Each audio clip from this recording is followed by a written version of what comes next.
Hello, Falmouth.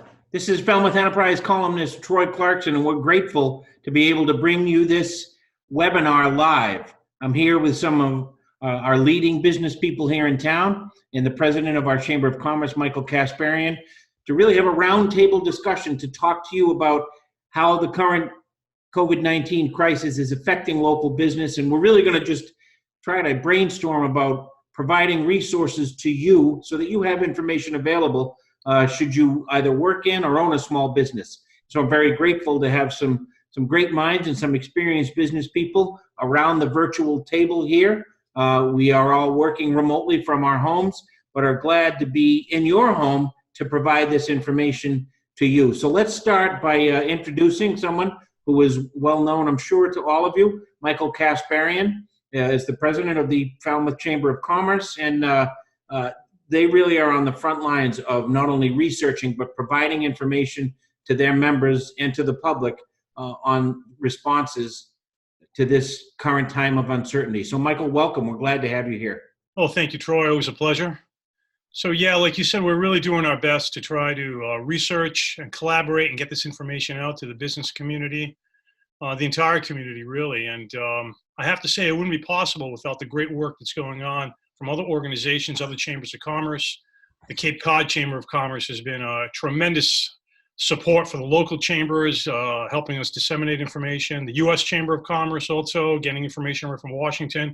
We're doing the best we can to update information and get it out to people as quickly as we can. Susan has worked diligently to create a COVID-19 dedicated spot on our website. When you go there, it's really broken down into specific categories that has a COVID-19 resource page. There's also another page for our local restaurants that are offering takeout and delivery, trying to help them. And then there's also another section for services and other businesses. And, what we're really asking people is, go to the website, go to those resources, see what's happening. If there's any doubt or question, call the businesses that you're normally doing business with. See if there's a way that you can continue to do business with them. It's really easy to go to Amazon.com, but our local businesswomen and businessmen need our support right now. It's neighbors supporting neighbors.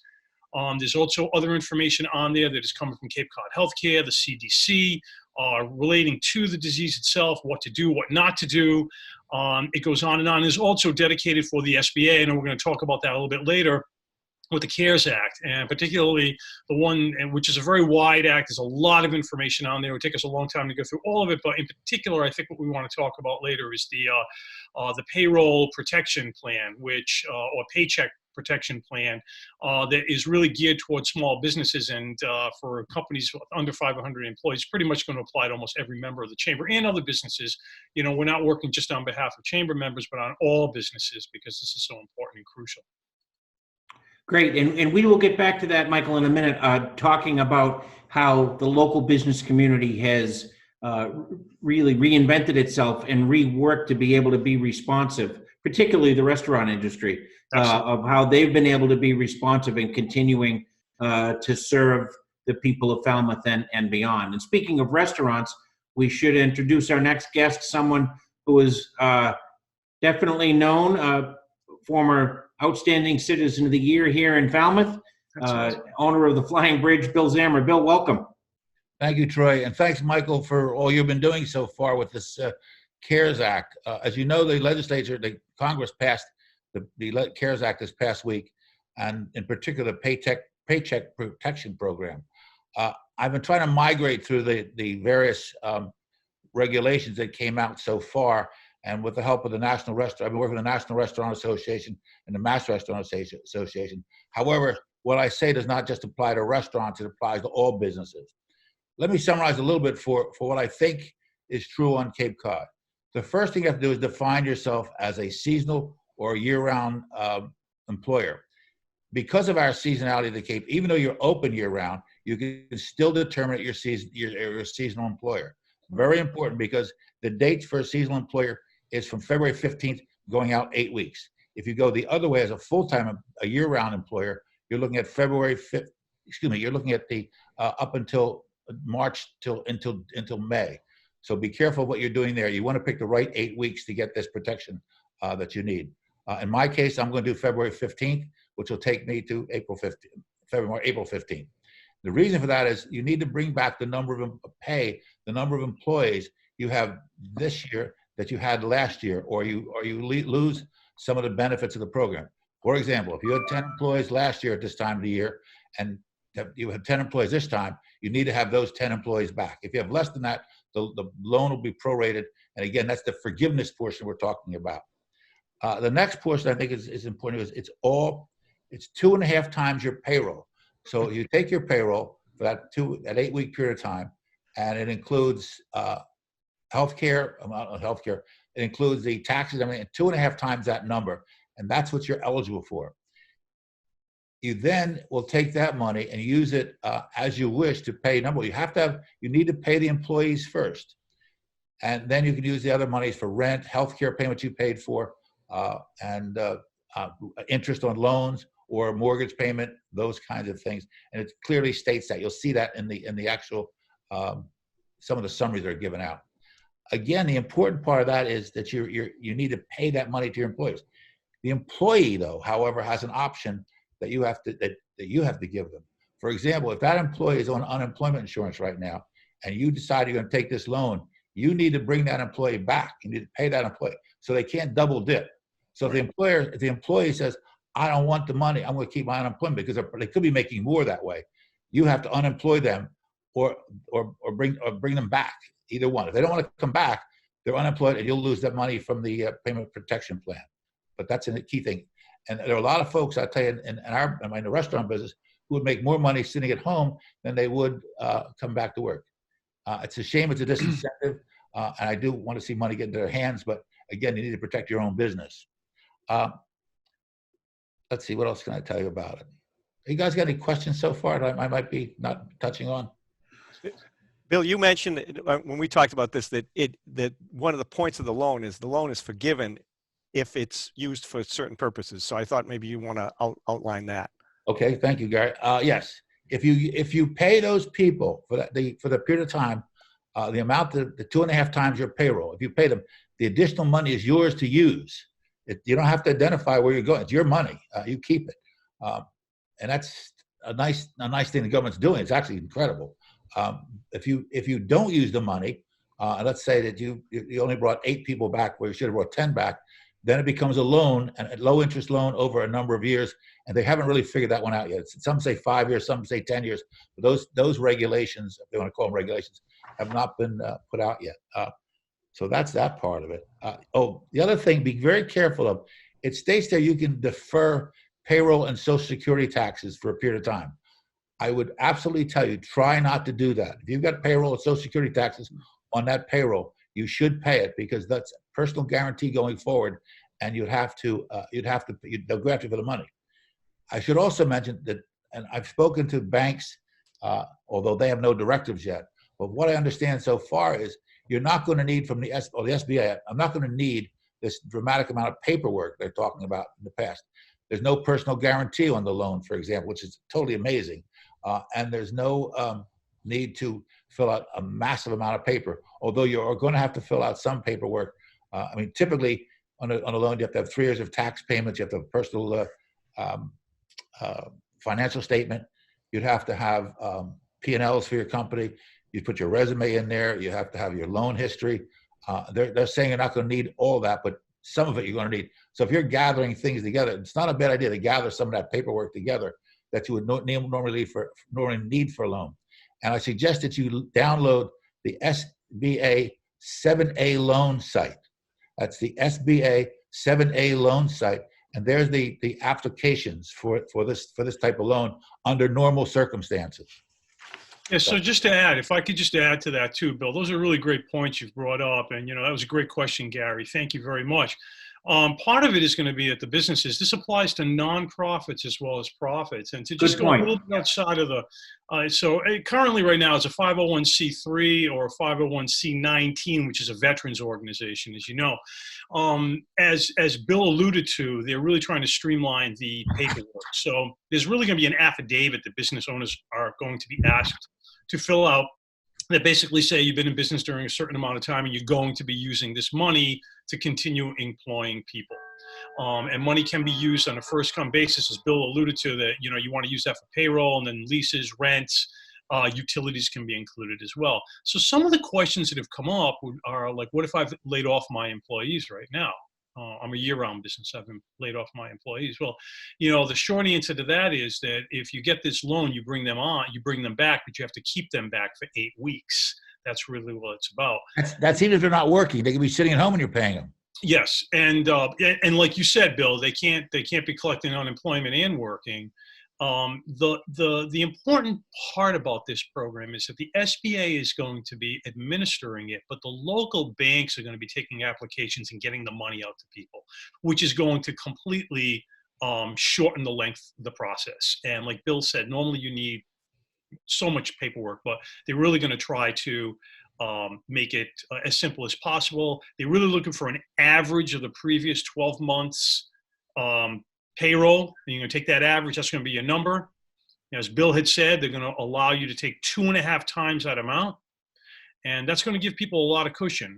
So yes, go to that resource that Bill identified. We also have that on the Chamber website. So again, there's a whole specific area for that. The Cape Cod Chamber has it on there, the U.S. Chamber. There's a lot of information out there, but the SBA has up to 2 weeks from last week until the CARES Act was signed to actually come up with the policies, the procedures, if you will, and the plan. So lenders are waiting to hear, and my recommendation would be for anyone who wants to see if they're going to be able to qualify and do this would be to reach out to your banker now, get in the queue, get in line, and when they know what they want, they'll get back to you and expedite this process. Mike, let me just add one thing. I think Sure. it's really, really important to look at that time frame for the year-round or seasonal employer. Yes. If you become a seasonal employer, I believe you're going to be better off than you would be because you don't have as many employees as you would now, as you would have in May or June of last year. Right. So you'd be cautious as to how much money you would get that way. So look at both. I did both scenarios. Yes. I came out better, even though the Flying Bridge is now open year-round. And my other restaurants, I'm better off doing seasonal because of the seasonality of Cape Cod than it would be if I did year-round. So Sure. And our plan, our plan is to have this as the first of ongoing dialogues with this team, and we'll expand it to include some bankers and other business professionals. And so we're really doing this to be a resource for small businesses in our community so that they can understand how the assistance from the federal government will impact them and how they can access some of those funds that are available. Gary, we've asked you to join us because you've not only been a tech executive and own your own companies, but you've done a lot of work on some of the statistics and the mathematics of the coronavirus, and really providing some background to helping explain why it's so important that we're involved in this social distancing practice that we're in the middle of. And so for those folks that are watching this that may not know you, maybe provide a brief introduction and then share with us some of the statistical analyses that you've done over the last several days. Okay, first a disclaimer. I'm not a immunologist or anything like that, but I've spent a lot of time doing math. I'm an engineer and a retired tech exec. And I've been watching this because a lot of my friends in town have been calling me and saying, you know, how long is this going to go on? Well, the answer is I don't know, but I can tell you, I think we should point the viewers of this at a number of great websites that they can look at. The way for business people that want to understand kind of how viruses propagate, I almost think about it as interest, accumulated interest on an account, where the interest compounds. So, for instance, if this thing grows at 15% a day, if you kind of took 1.15 and you square it, that's 2 days. If you cube it, that's 3 days. If you quadruple it, or take it to the fourth power, it's 4 days. Take it to the fifth power, it's 5 days. And for instance, a 15% growth rate means that every 5 days you double. To show you what the impact of small numbers here is, a 20% growth rate means every 4 days you double. So that's a big difference. It's the power of exponentials.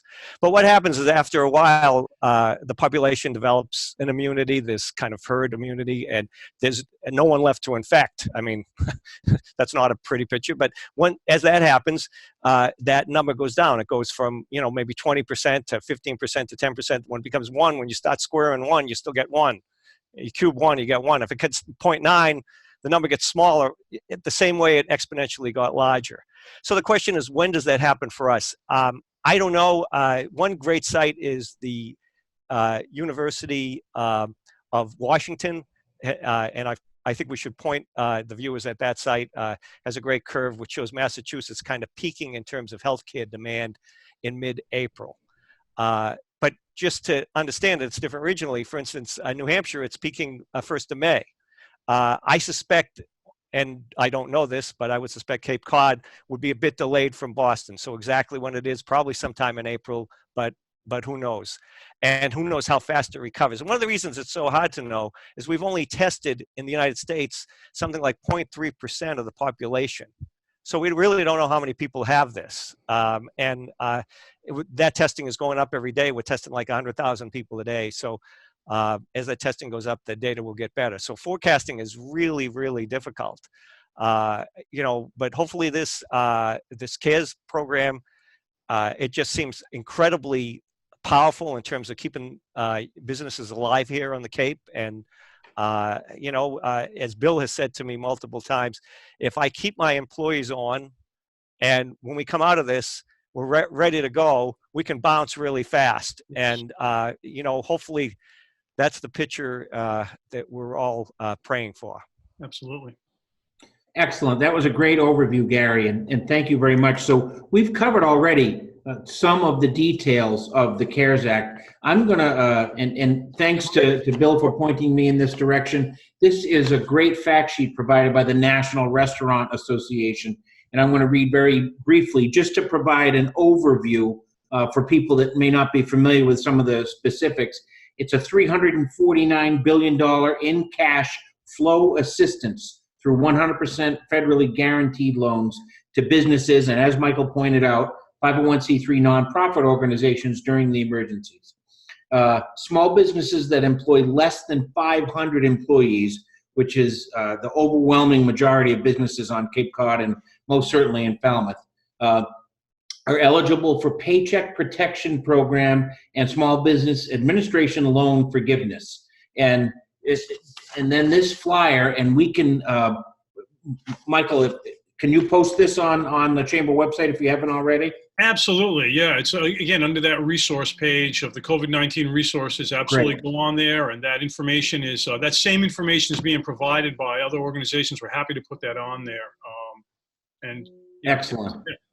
And so what it says is the program will be administered through as Bill mentioned, the SBA 7A loan program, filtered then through local banks, so you can most likely work with your local banker. Let's see, it waives borrower and lender fees for these loans, and it increases the maximum amount for an SBA Express loan from $350,000 to $1 million through December 31st.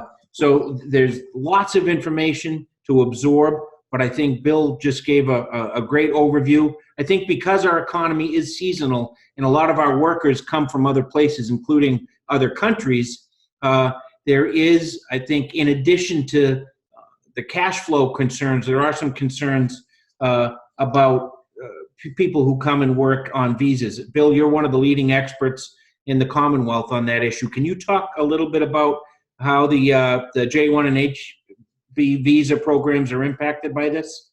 Yes, thanks, Troy. If you're using the guest worker program, H2B or J1s, in the H2B program, particularly in Jamaica, the embassy was closed for a period of time, and there was nothing being processed. So presently, there are a few people who've gotten through, but the majority of them have not gone to the embassy for processing.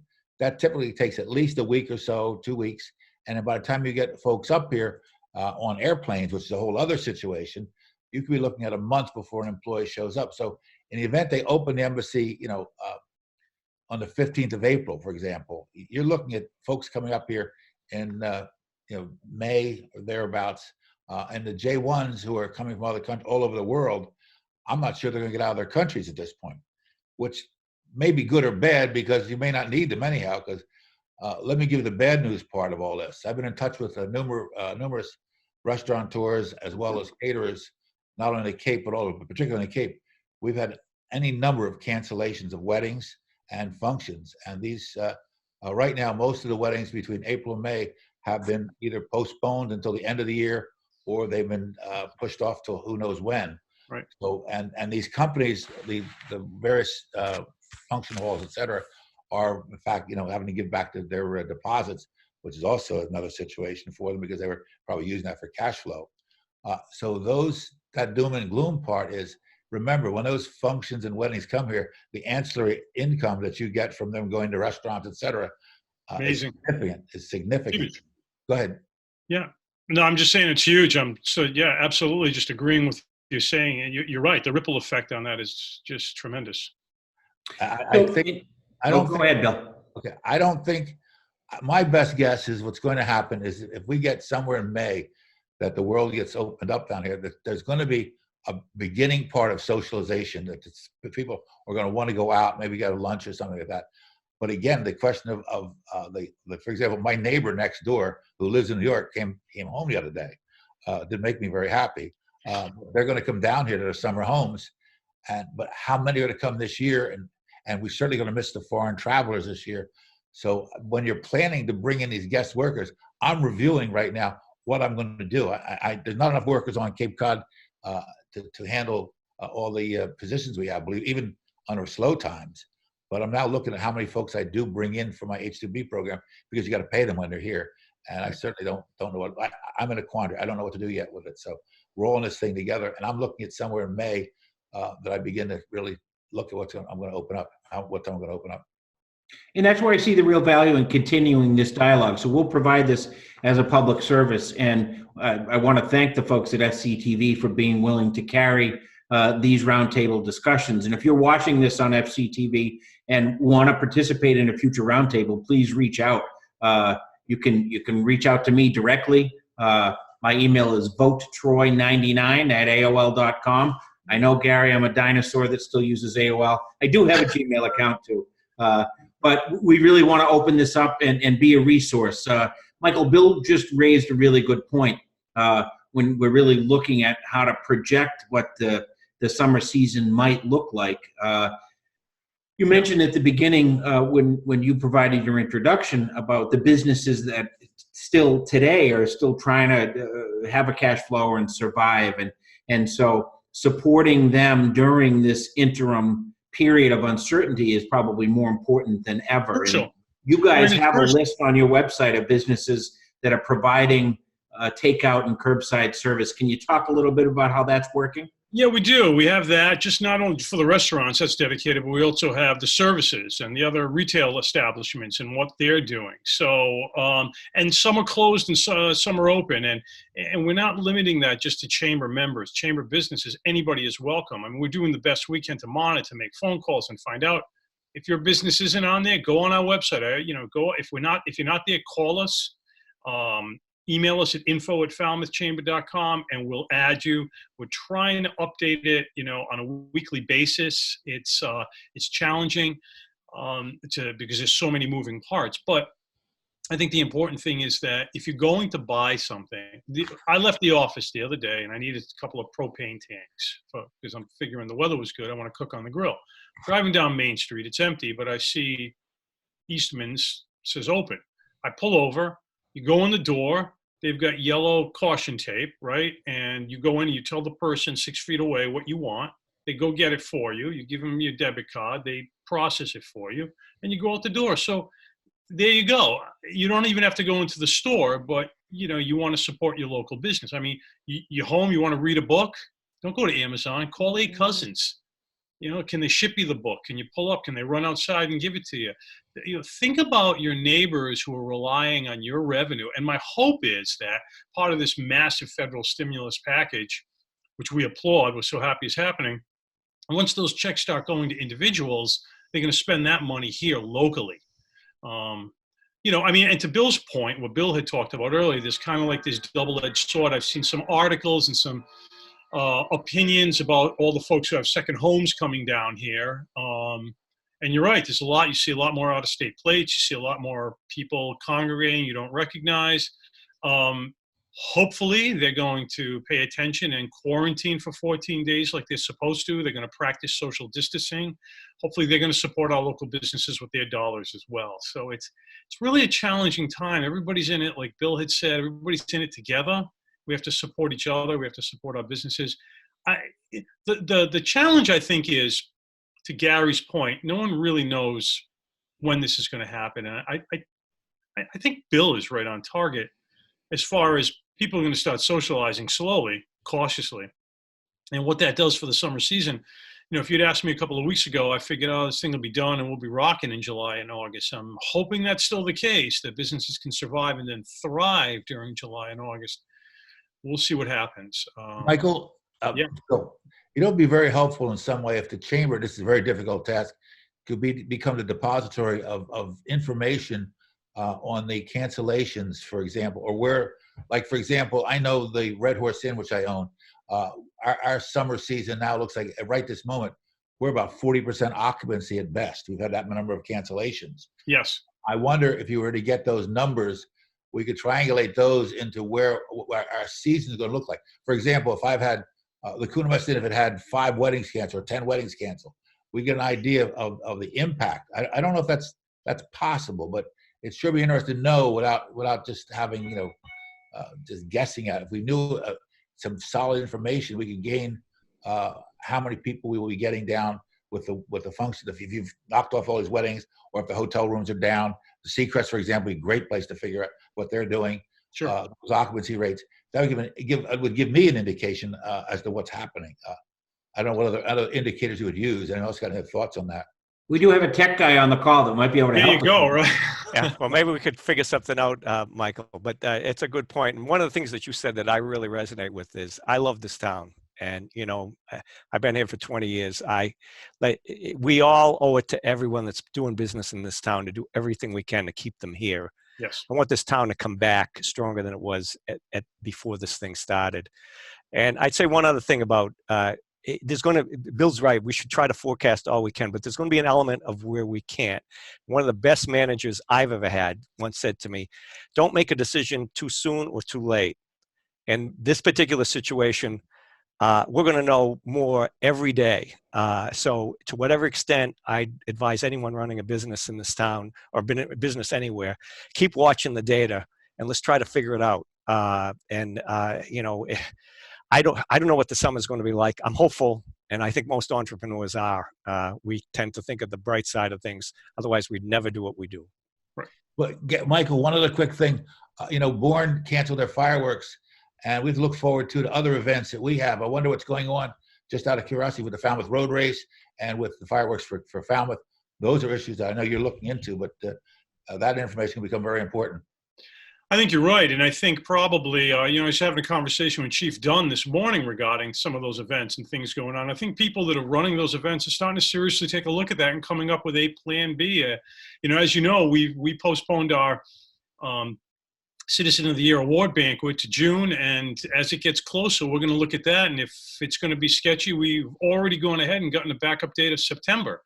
And, I don't know if you can have the 4th of July parades not on the fireworks, not on the 4th of July. I mean, but as far as the road race goes, you have a very professional group of people running that race. So I'm sure they're going to make the call when it's right, like to Gary's point, when the decision is the right time. I think with fireworks, the Barnstable County Fair, there are a lot of things and gatherings. And you're absolutely right, Bill. People are probably going to have to start putting some type of criteria in place that is going to kind of be the roadmap of when they either cancel or postpone these events. And hopefully it won't have to happen, but we have to think safely and we have to think ahead. I think you should crown Brenda in absentia somehow. Well, Brenda's been crowned in absentia. She is the winner of the award. It has happened. We actually had planned to do a televised broadcast in case, but that was unable to happen. She's a saint. due to health concerns. Okay. But she's, we're very hopeful. It's going to happen. The show will go on at some point. We're going to make it happen. So believe me, because Owen is more deserving, as I know that you know and others know that. Talk about an asset. We wish her well. There's no doubt that she's on this at all. Oh my God, yes. Yeah, absolutely. Indeed. And again, For sure. all her good work and the good work that the Falmouth Service Center continues to do, belonging to each other, they continue to do. Neighborhood Falmouth, and the list goes on and on about these groups that are helping people in town. Falmouth Senior Center, the things that, people are working behind the scenes to keep these most important programs going. And to Gary's point, we love our town. It's 2 degrees of separation here, and we will come out stronger. We will. Michael, that's another really good point, because we did touch on the fact that the assistance from the federal government from the CARES Act is available to nonprofits, and that's critically important, because we have more than most communities. We have nonprofits in this community that provide vital services. For a good example of the 600 members of the Falmouth Chamber of Commerce, I think 85 are nonprofits. Well, there you go. An idea of the percentage. It's critical to support them in this time of need, because a lot of them have had to cancel their annual fundraisers belonging to each other among them. Yeah, absolutely. How did you count me? Is that nonprofit or my place? Maybe this year. I don't know. Don't say that, please. Okay. Well, this is, it's hard to believe almost 45 minutes have already passed since we started this discussion. But let's commit to continuing this dialogue on a regular basis. We've been working with FCTV on a regular time slot, and we welcome those of you that are watching again to provide feedback or to ask to join. We can expand this group to include some local bankers, to include some representatives of the nonprofits in the community, and really just to provide you, small business owners, small business workers, and citizens, with a clearinghouse of information so that you can cut through some of the noise that's out there. There's plenty of that, and really just get information as best as we understand it at the time to provide to you. So let's just go around the table here with any closing thoughts or anything that you wanted to cover that we didn't during this discussion. Gary, we'll start with you. Everybody be safe, be healthy. Good, succinct, very good. Bill. I want no visitors at my house. Can we leave you food on the deck? My wife just throws food in the room and says, "Here, Billy, go eat," and stays away from it. Well, but that didn't just start now, did it? Thanks. Michael. Well, again, be safe, but really use the Chamber website as a resource. All the information we've talked about, plus it's just too much to list. Go there. We're updating it constantly. Susan Moore, I know Susan's updating it at 2 o'clock in the morning. I know that. So just use it as a resource. Any questions, info@falmouthchamber.com. You give us a call, 508-548-8500. We are working remotely. We'll return business calls by the next business day, more immediately the email, but practice that social distancing, and most importantly, support your local businesses. Fantastic. Fellas, I'm going to hit stop recording in a second, but just stay on the call so we can chat about how to move forward. But for those of you watching, we really appreciate you taking the time. We're really thrilled to be able to provide this resource to you. We're all in this together, Falmouth, and we will be back to share our thoughts and our hopes with you. Thank you, and as my friends here said, stay safe and be well.